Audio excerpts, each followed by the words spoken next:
Assalamualaikum warahmatullahi wabarakatuh. Sahabatku, jumpa lagi dengan saya, Suyitno Irmim. Video kali ini masih melanjut video-video yang lalu. Saya mengambil topik mengapa bos sering marah pada kita.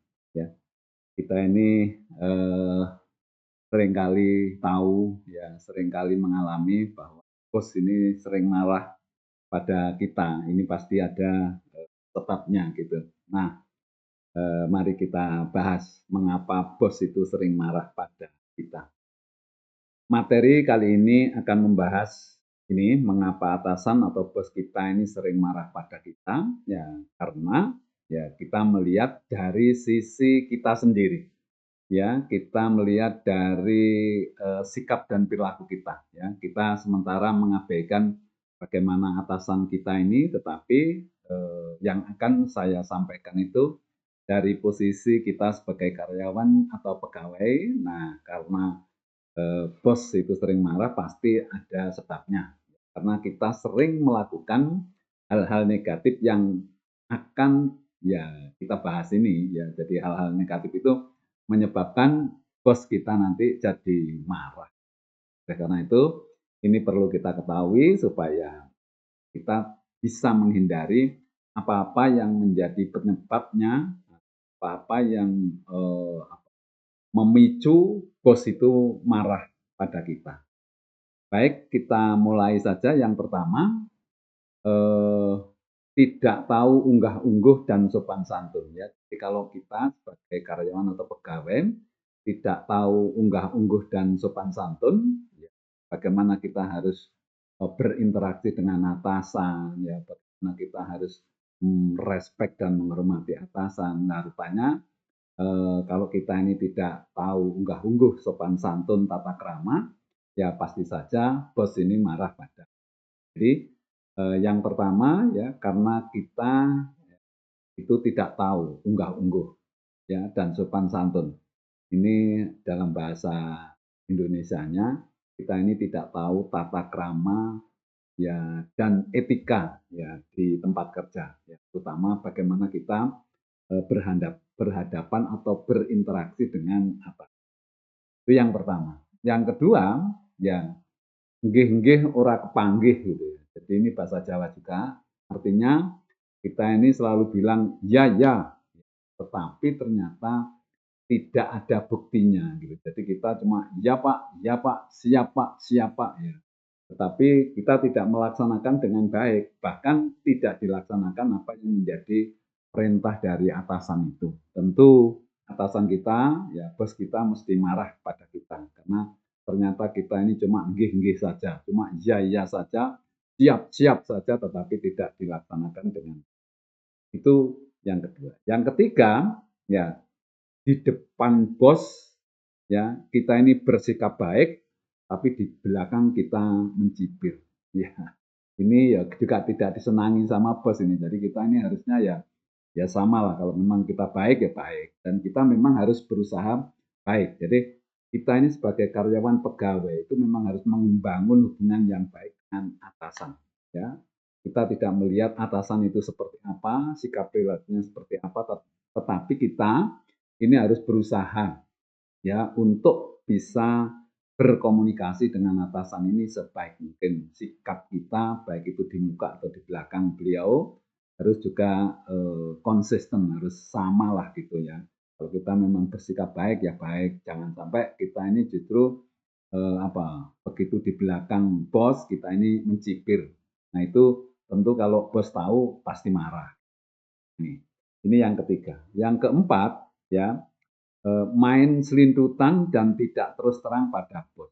Nah, ini juga menyebabkan bos itu marah pada kita karena kita ini main selintutan, tidak terus terang gitu ya. Jadi di mukanya bos atau ini mencari sesuatu peluang sehingga kita melakukan sesuatu dan tentu sesuatu itu menguntungkan diri kita sendiri atau melakukan sesuatu yang tidak baik sehingga bagaimana caranya supaya bos ini tidak tahu, tidak mau terus terang. Ya. Jadi kalau orang Jawa bilang itu selintutan. Jadi kita ini main selintutan dengan bos dan tidak terus terang ya pada bos apa yang terjadi atau apa yang kita lakukan.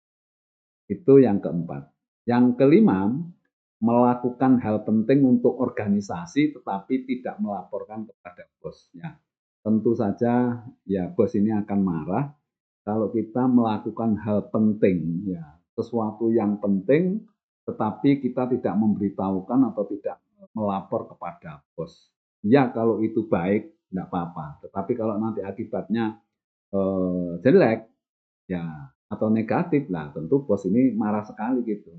Oleh karena itu kalau kita ini sebagai bawahan yang baik tentu kalau melakukan hal-hal yang besar ya, yang penting ya, yang efeknya itu besar terhadap organisasi paling tidak kita ini memberitahu dan juga kita apa ya, minta ya nasihat mungkin juga apa saran bagaimana supaya pekerjaan ini bisa dilaksanakan dengan baik. Jangan justru malah kita melakukan sesuatu yang penting ya, kemudian kita tidak melapor kepada bos ya, kecuali kalau memang itu sebetulnya sudah sehari-hari kita lakukan meskipun besar karena sudah terbiasa ya ya nggak masalah lah. Tetapi kalau hal yang insidentil kemudian besar ya itu kita harus melapor sama bos supaya bos ini bisa memahami bahwa kalau terjadi sesuatu bos ini berani bertanggung jawab, mau bertanggung jawab. Kemudian yang keenam, mengerjakan sesuatu yang sebenarnya wewenang bos. Nah, kita ini sebagai bawahan atau anak buah, seharusnya kita ini paham sampai seberapa kewenangan kita. Nah, kalau kita ini kebablasan, kata orang Jawa itu kebablasan itu, jadi mengerjakan sesuatu yang sebenarnya itu wewenang bos. Kalau baik itu mungkin tidak terlalu, tetapi kalau nanti yang kita kerjakan ternyata berefek tidak bagus gitu. Nah, ini bisa membuat bos kita ini marah ya. Dan lagi kalau kita ini apa melampaui ya wewenang kita itu kita ini dianggap apa? Apa ini? Kalau orang Jawa bilang itu ndak duwe duga gitu ya. Jadi bekerja atau melakukan sesuatu yang sebetulnya bukan kewenangan kita. Nah, ini pasti kalau bos tahu marah. Hal yang baik saja dikerjakan itu bisa marah karena merasa kewenangannya dilompati atau dikerjakan ya. Ini yang keenam. Yang ketujuh ya tidak disiplin waktu. Nah, ini bos kita ini kalau kita ini meler kata orang Jawa itu meler ya. Karyawan itu meler ya, nggak disiplin waktu, ya. Kemudian kalau di janjian atau diundang rapat itu juga selalu terlambat gitu. Ini bos nggak suka gitu. Nah, kita ini harus bisa tepat waktu ya, disiplin waktu ya tentu dengan kesadaran yang tinggi. Kita ini di dalam organisasi ini memang harus mengikuti aturan-aturan yang ada di dalam. Karena kita memang sudah sepakat, kita sudah sepakat untuk bergabung dengan organisasi atau perusahaan itu, sehingga kita harus menepati ya apa yang menjadi aturan di perusahaan itu. Ya, dan yang ketujuh tidak disiplin waktu. Ini bos mesti marah gitu. Kemudian yang kedelapan, ada kesulitan tidak segera melapor sehingga pekerjaan menjadi terbengkelai. Nah, ini juga sering ya terjadi di satu organisasi atau perusahaan bahwa kita ini menemui kesulitan di dalam melaksanakan tugas. Tetapi kita ini tidak segera melapor kalau ada kesulitan. Baru kalau ditanya sama bosnya, gimana sudah selesai? Aduh belum Pak, karena ini sejak kapan? Ya sudah seminggu ini Pak. Loh, kamu kok ya enggak lapor ke saya sehingga saya bisa membantu gitu. Jadi kalau kita ini ada kesulitan sebaiknya segera melapor, kemudian mohon saran gitu, terus kemudian juga apa kekurangannya, fasilitas apa yang diperlukan disampaikan. Supaya apa? Pekerjaan itu bisa selesai pada waktunya. Karena seorang atasan begitu perintah itu berharap bisa selesai gitu pekerjaan itu. Sehingga kalau ada kesulitan jangan diem saja, tidak dikerjakan, tahu-tahu bosnya datang tanya gimana selesai. Oh belum Pak, karena ada kesulitan ini. Nah, itu membuat bos kita ini marah. Gitu. Kemudian yang kesembilan, baru melapor setelah masalah sudah besar dan sulit diatasi. Ini kaitannya dengan nomor 8 tadi, tidak mau melapor, tetapi kalau sudah masalahnya itu besar gitu ya, baru lapor, "Pak ini begini-begini." Lah atasan sudah, wah kalau sudah begini ini gimana gitu, yang ngatasinya sulit. Nah, kenapa kemarin pada waktu masih ya kecil masalah itu nggak segera lapor sehingga bisa kita antisipasi. Nah, sudah besar seperti ini, wah ini efeknya luar biasa, ya kemana-mana ini masalahnya ini, efeknya itu kemana-mana, kalau sudah begini ini berat gitu. Nah, oleh karena itu kita kalau ada masalah jangan sampai menunggu masalah itu menjadi besar, tetapi begitu muncul ada masalah kemudian kita ini kelihatannya tidak bisa mengatasi dan butuh bantuan atasan, nah itu harus segera melapor gitu, supaya bisa segera diatasi. Kemudian yang ke-10, suka menggunakan kesempatan ketika bos tidak ada di rumah. Nah, ini juga sering kita menemui kejadian seperti ini. Ada karyawan yang menggunakan kesempatan ketika bos itu dinas keluar kota atau tidak ada di tempatnya. Ini ya namanya karyawan yang menggunakan kesempatan. Ini kalau bos ini tahu, dan itu biasanya kalau hal-hal seperti itu kan kita ini meskipun bosnya tidak ada, tapi teman kita, orang lain dari kita itu kan tahu. Nah, bisa-bisa dilaporkan. Nah, kalau dilaporkan kita pasti dimarah. Ya, jadi jangan menggunakan kesempatan ya ya apa saja ketika bos ada atau tidak ada ya tentu tidak boleh menggunakan kesempatan untuk kepentingan-kepentingan di luar kepentingan organisasi atau ya. Jadi ini yang ke-10, kemudian yang ke-11 ya, berlagak keminter di depan bos. Nah ini paling tidak suka ini, bos ini kalau keminter. Keminter itu kan bukan pinter tapi merasa pinter gitu ya.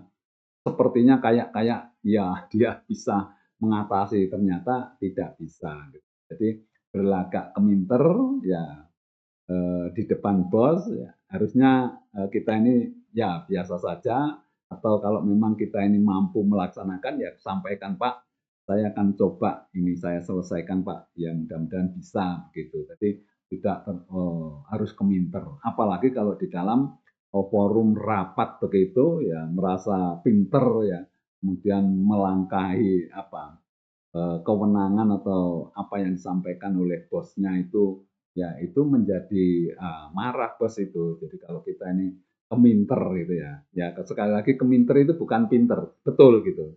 Ya pura-pura pinter ya di depan bos, ya marah pasti bosnya. Kemudian yang ke-12, mempermalukan bos di depan orang banyak. Ini juga perhatian untuk kita. Tidak ada bos itu yang tidak marah kalau dipermalukan gitu. Sama saja, kita pun juga begitu kalau ini kita melihat dari sisi pemimpin, pemimpin itu juga tidak boleh mempermalukan anak buahnya di depan orang banyak. Apalagi kita sebagai bawahan itu jangan sampai mempermalukan bos di depan orang banyak. Contoh, umpamanya saja kita ini dalam forum rapat begitu, bisa jadi atasan itu keliru atau ada kelemahan. Jangan kita menyampaikan dengan to the point, kemudian bos itu sampai marah ya, karena kelemahan dan kesalahannya diungkap di forum itu. Kecuali kalau memang kita ini forumnya atasan itu apa kira-kira mohon saran, dan itu pun harus dengan cara yang bijak, cara yang baik, karena bagaimana kita mengingatkan atasan itu memang harus dengan tata krama dan sopan santun dan dengan cara yang bijak begitu ya. Sehingga atasan kita, bos kita itu tidak malu di depan orang banyak. Jadi kalau nanti ini kita melakukan sesuatu yang bos itu malu di depan orang banyak, nah ini menyebabkan kita ini ada masalah nanti dengan bos itu. Nah, kita tahu kalau ada masalah di perusahaan dengan bos kita, itu dalam tanda kutip itu sing kalah mesti yang bawahan gitu ya. Karena bos itu punya kekuasaan gitu ya.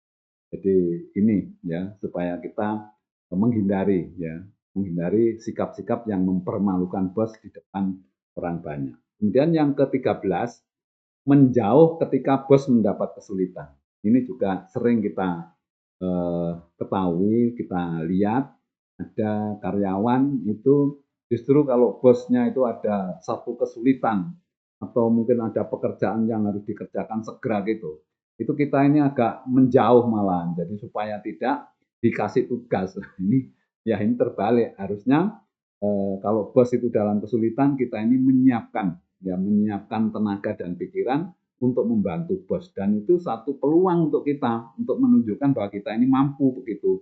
Jangan malah kita ini pergi ya. Kalau pergi nanti malah bosnya tahu loh, ini kemana sih orang-orang ini?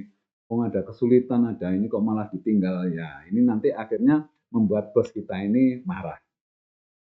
Kemudian yang ke-14, meninggalkan pekerjaan tanpa memberitahu bos. Nah, di dunia kerja kita ini kadang-kadang kan ada keperluan mendesak ya, keperluan baik itu dinas maupun pribadi.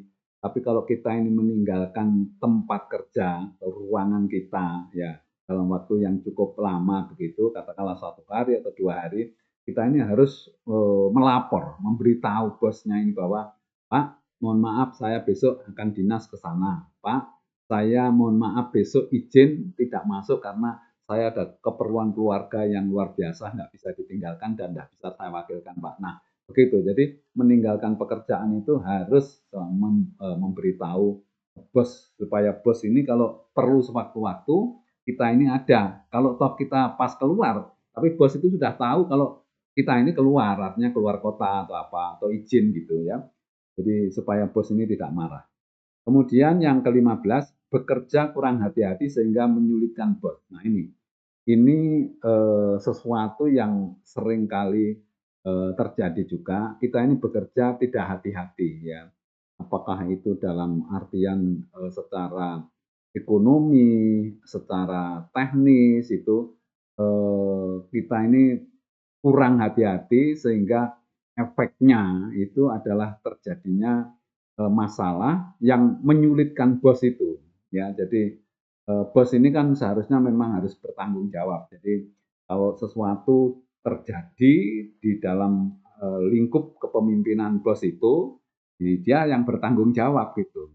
Ya, tetapi kalau kita ini kurang hati-hati, ya bosnya itu menjadi, wah saya ini kena getahnya saja ini. Anak-anak ini kurang hati-hati untuk bekerja sehingga terjadi seperti ini. Saya ini yang diminta bertanggung jawab oleh pemegang saham atau pemilik perusahaan begitu ya, sehingga kita ini harus bekerja hati-hati supaya tidak menyulitkan bos gitu.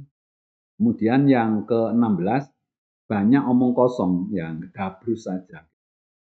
Kita ini jadi anak buah itu ya ya ngomong sih oke, bahkan ngomong banyak itu tidak masalah kalau memang itu merupakan sesuatu yang ada buktinya gitu. Kalau kita ini mau memprogram, merancang bahwa kita ini mau begini Pak, nanti akhirnya beginilah, itu dilaksanakan dengan baik gitu. Jangan sampai hanya omong doang gitu, omong kosong ya, kalau orang Jawa bilang gedabrus itu. Jadi kalau karyawan atau pegawai itu banyak gedabrusnya ini ya membuat bos kita sering marah gitu. Kemudian yang ke-17, mengagung-agungkan dan memuji pimpinan sebelumnya di muka bos.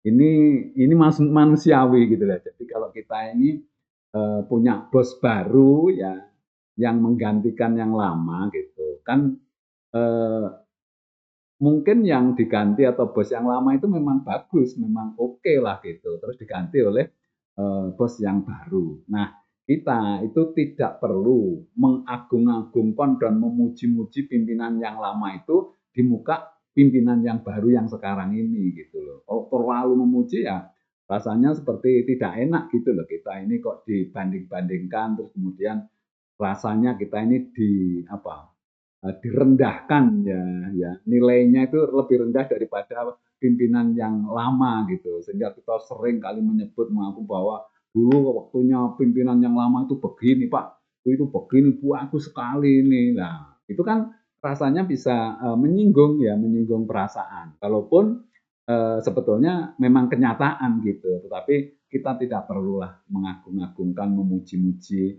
ya, yang biasa saja gitu. Pak dulu ini begini, tetapi ya mungkin sekarang ini bisa diperbaiki Pak, supaya lebih baik lagi daripada yang lalu kan gitu. Bapak mampu kok, Bapak luar biasa gitu. Nah jadi bosnya tidak marah-marah gitu. Kemudian penuh rencana tapi tidak pernah terrealisir. Jadi kita ini kalau mempunyai rencana ya sesuatu perbaikan dan lain sebagainya itu memang bagus. Kita ini diminta untuk kreatif ya, inovatif gitu ya sebagai bawahan. Tetapi kalau kita ini mau membuat satu perubahan itu harus direncanakan dulu yang baik ya. Setelah itu ya semuanya sudah diperhitungkan bagaimana kebutuhan secara teknis itu apa, secara ekonomis itu butuhnya apa, biayanya berapa dan lain sebagainya, dibutuhkan waktu berapa. Nah, itu direalisir betul gitu. Jangan hanya rencana-rencana banyak tetapi tidak terrealisir. Nah, ini bos menjadi marah juga. Kemudian yang ke-19, suka mengambil keuntungan dari aktivitas kantor. Nah, ini juga banyak ya dilakukan orang-orang yang kebetulan ya contoh umpamanya saja bagian pengadaan gitu ya. Itu selalu memanfaatkan kegiatan pengadaan ini untuk bisa mengambil sesuatu keuntungan untuk kepentingan pribadi gitu. Itu sebetulnya meskipun itu kelihatannya menjadi biaya yang harus dikeluarkan untuk katakanlah pemborongnya gitu ya atau suppliernya begitu, tetapi itu tetap saja itu adalah uang perusahaan gitu. Sehingga kita upayakan untuk tidak selalu atau tidak mengambil keuntungan dari aktivitas yang kita lakukan di perusahaan atau di kantor gitu ya. Jadi ini yang ke-19 ini kan suka mengambil keuntungan dari aktivitas di kantor atau di tempat kerja. Ini kalau bos tahu pasti marah gitu. Kemudian yang ke-20, tidak setuju tapi pura-pura setuju dan manduk-manduk. Jadi kalau kita ini memang tidak setuju ya atau mungkin dirasa ada yang kurang jelas atau kurang pas begitu, ya sudah disampaikan aja di dalam forum atau nanti di ruang tersendiri empat mata gitu disampaikan, Pak, kelihatannya kok saya kurang sependapat Pak dengan yang Bapak sampaikan tadi. Karena begini menurut saya Pak, begini begini begini. Nah, terus bagaimana menurut Bapak? Nah, gitu. Jadi jangan kita ini mandu-mandu, "Ya ya ya Pak, setuju setuju setuju." Ya, tapi ya hanya mandu-mandu saja gitu, hanya pura-pura gitu. Nah, ini juga nggak disenangi sama bos ini. Ya, jadi kalau kita sebagai atasan punya anak buah yang modelnya seperti itu ya ya nggak seneng gitu ya. Oke, terus kemudian yang ke-21, terlalu sering izin meninggalkan pekerjaan dengan berbagai alasan. Ya, ini juga ada ini. Ya, saya karena menulis ini, ya ada buku saya yang judulnya memang ini. Jadi, mengapa bos sering marah pada kita. Ini adalah bagian dari buku itu. Jadi ini adalah judul-judul isinya itu ini ya, isinya juga ya karena ini hanya saya sampaikan secara apa, online di video, jadi ya saya singkat saja menerangkannya gitu. Tetapi uraiannya di buku saya ini panjang-panjang. Jadi yang 21 terlalu sering izin meninggalkan pekerjaan dengan berbagai alasan. Jadi ada saja alasannya itu ya. Ada saya punya anak buah itu dulu pasti ya setiap minggu itu paling 2 3 kali itu mesti izin. Ya pagi-pagi datang itu setelah absen, "Izin Pak, saya mohon izin Pak, ya saya karena ada kepentingan ini." Ya anaknya, ya keluarganya, bahkan yang sering itu adalah takziah itu, "Pak, saya mohon maaf Pak, saya izin ya, sebelah rumah saya meninggal Pak." Oh, ada lagi, besoknya juga gitu, "Pak, saya mohon izin Pak, ini mbah saya meninggal." Terus begitu, sering kali. Sampai saya tanya, "Kamu itu punya mbah berapa kok sering mati, sering meninggal itu? Tetanggamu jadi habis ya sekarang kok banyak yang meninggal." Ya, saya sendiri kadang-kadang ketawa gitu, kalau berhadapan dengan orang seperti ini gitu ya. Selalu ada alasan, jadi orang model seperti ini memang banyak alasannya ya. Ya jadi, kalau kita ini bisa menyikapi secara secara santai ya oke kadang-kadang nih, tapi ya ini bisa membuat kita ini marah kalau kita sebagai atasan punya anak buah yang model seperti ini. Kemudian yang ke-22, sering janji dengan bos tapi tidak pernah ditepati. Ya, ini. Mas janji-janji, "Anu Pak, nanti saya akan begini Pak, nanti ini alat ini dibeginikan supaya gini, nanti ini kira-kira sudahlah minggu depan Pak saya." Aduh, cuma omong kosong saja. Ini membuat bos kita juga marah. Kemudian yang ke-23, terkesan ingin mendongkel kedudukannya. Nah ini terutama orang-orang yang di bawah, bosnya ini ya, katakan kepala bagian ya dengan, seorang general manager kadang-kadang kita ini terkesan mau mendongkel dan memang banyak orang seperti itu ya. Kalau kita ini usaha atau berusaha untuk supaya bos ini jatuh gitu. Jadi program atau pekerjaannya itu tidak dibuat sukses gitu supaya nanti ketahuan dari kantor pusatnya sehingga ini manajer ini diganti terus kita yang jadi gitu. Nah, ini mendongkel gitu ya. Seharusnya tidak seperti itu. Harusnya kita ini kalau memang kepingin menduduki jabatannya bos, itu bagaimana kita buat bos itu sukses gitu. Jadi atasan kita ini bagaimana caranya supaya dia ini sukses. Ya, di dalam tugasnya sehingga dia nanti dipromosikan gitu. Nah, kalau sudah dipromosikan, kita nempati tempat itu ada kemungkinan dan orang sudah tahu bahwa kita atau kita yang memang bekerja dengan baik itu mendukung programnya ini. Jadi begitu ini di posisinya tingkatkan, nah tempatnya itu diberikan kepada kita karena kita mendukung. Tapi berbeda kalau kita ini terkesan mendongkel dengan cara yang tidak baik. Ya, supaya orang ini, bos kita ini jatuh, kita melakukan sesuatu yang seolah-olah itu merupakan tanggung jawabnya bos, sehingga bos ini harus bertanggung jawab karena tidak mampu, akhirnya bos ini dipindah. Dalam artian bukan dipromosikan, tapi dipindah karena sebagai sanksi. Nah, orang akan tahu bahwa oh ternyata yang menyebabkan tidak sukses itu adalah anak buahnya. Nah, ini anak buahnya nggak diangkat karena dia memiliki perilaku yang tidak baik. Akhirnya yang mengganti itu bukan dia tetapi dicarikan orang lain karena orang tahu kalau kita ini bekerjanya tidak baik. Ya, suka mendongkel, suka berbuat sesuatu supaya atasannya jatuh. Padahal salah satu tugas utama kita ini adalah mensukseskan atasan kita, ya. Ini nanti video yang setelah ini itu ada judulnya nanti gini, membuat bos tersenyum. Nah, bagaimana bos ini bisa senang? Nah, kalau modelnya seperti ini terkesan ingin mendongkel ya tentu kalau kita ketahuan mesti dimarahi. Kemudian yang ke-24 berkhianat dan memfitnah bos. Ya ini masih agak ada hubungannya dengan yang ke-23. Jadi kita ini berkhianat ya.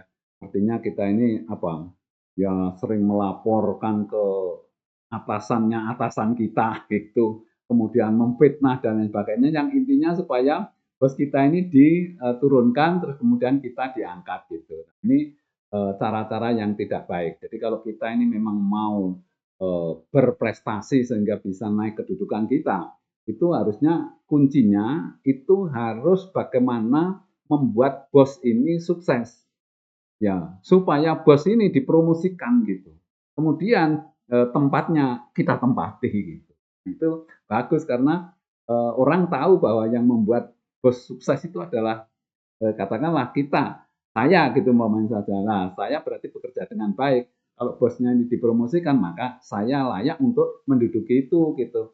Tetapi kalau caranya itu jelek, ya orang akan tidak mengangkat kita, ya tidak menggantikan dengan kedudukan-kedudukan kita, menunjuk kita tidak gitu. Jadi ditunjuk orang lain malahan karena kita bekerjanya tidak bagus. Yang ke-25 itu suka pinjam uang pada bos tapi tidak pernah dikembalikan. Ya ini masalah pribadi gitu ya. Ini memang ya nggak pas lah gitu ya. Kemudian yang nomor 26 tidak pernah tuntas menangani masalah. Jadi nanggung ya. Kalau orang Jawa bilang itu magak. Ya, itu magak itu ya dikasih tugas nanti belum selesai sudah ditinggal. Kemudian tidak diselesaikan dengan baik. Akhirnya bosnya sudah biar dikerjakan orang lain gitu. Ya, kalau kita terlalu sering melakukan hal ini tentu bos ini tidak senang pada kita dan juga bisa marah gitu.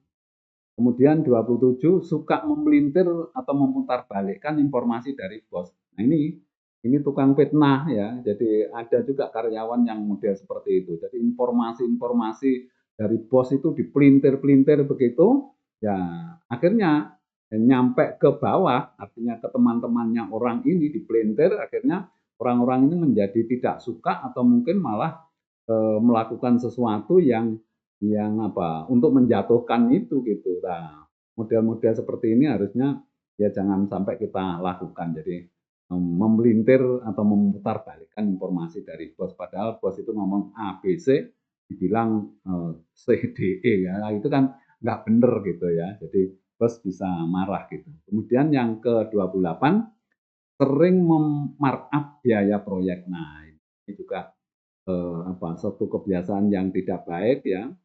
Bosnya tahu ini mesti marah. Jadi kita ini umpamanya saja membuat satu kegiatan gitu ya, yang normal gitu ya, itu katakanlah biayanya itu 500 juta gitu. Nah, ini memang sengaja di markup, dinaikkan sampai 700 sehingga nanti kelebihan dari 200 itu bisa dia mendapatkan sesuatu. Padahal ini juga memperkaya orang lain gitu, memperkaya yang menangani atau yang menjadi kontraktornya gitu. Sehingga hal-hal seperti ini harus kita hindari supaya bos tidak marah. Kemudian yang ke-29, suka membantah atau ngeyel Jawanya pada nasihat bos. Udah, kita ini sebetulnya kalau bos itu memberikan nasihat itu didengarkan aja gitu ya. Nanti kalau ada yang tidak pas atau tidak setuju mungkin sulit dilaksanakan, nanti setelahnya itu saja kita menghadap. Jangan pada saat itu dibantah, ngeyel, itu pasti bosnya marah gitu ya. Jadi kita harus tahu sebagai bawahan itu tahu bagaimana kita mengatur ya. Ya kecuali kalau itu perintah dalam keadaan darurat nggak bener, nah itu disampaikan Pak ini jangan begini Pak nanti ini begini. Mungkin kita tahu secara teknis, nah bosnya tidak tahu secara detailnya sehingga dia perintah itu mungkin bisa saja keliru gitu loh. Nah kita yang membantah atau yang tidak menyetujui ya dengan cara yang baik gitu ya. Itu pun dilakukan pada saat kalau keadaan darurat bosnya keliru lah kita segera mengingatkan. Tetapi kalau dalam keadaan normal kemudian ada yang kita tidak setuju, tidak pas ya sudah cari waktu yang lain. Setelah itu kita menghadap sendiri ya apalagi kalau di dalam rapat ya jangan kita terlalu ngeyel. Tetapi kalau itu forumnya memang diskusi kemudian diminta pendapatnya ya oke-oke. Tetapi kalau pas bos itu memberikan satu nasihat, memberikan satu instruksi seperti ini, ya coba diterima dulu. Nanti mungkin kalau tidak setuju, setelah rapat itu segera menemui bos. Itu akan jauh lebih bijak ya, dan bos tidak akan marah. Dan yang terakhir ini kan 30 yang terlalu menuntut hak tetapi kewajiban dilalaikan. Ini juga tidak senang gitu ya.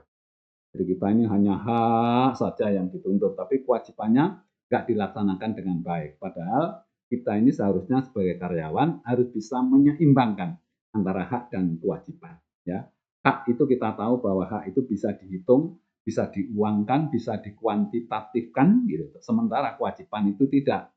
Nah, bagaimana caranya bisa seimbang? Caranya mudah.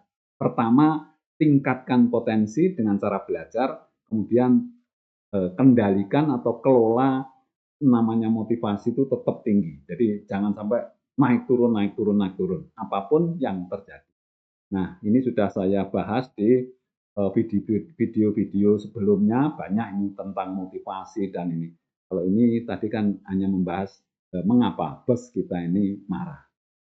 Jadi kita seharusnya nanti setelah video ini saya akan memberikan tipsnya bagaimana membuat bos itu tersenyum. Nah, kalau ini tadi mengapa bos marah pada kita, tetapi video berikutnya nanti akan saya berikan mengapa membuat bos tersenyum. Ya, baik ya. Jadi itu 30 tips untuk mengapa ya bos itu marah pada kita. Intinya di dalam dunia kerja, jika bos sering marah pada kita, berarti ada sikap dan perilaku kita yang tidak benar yang harus diluruskan gitu ya. Terima kasih. Ya, itu mudah-mudahan bisa memberikan apa atau bermanfaat untuk kita melangkah sebagai karyawan dan pegawai yang berprestasi dengan menghindari hal-hal yang membuat bos kita marah. Kurang lebihnya mohon maaf. Saya akhiri. Wassalamualaikum warahmatullahi wabarakatuh.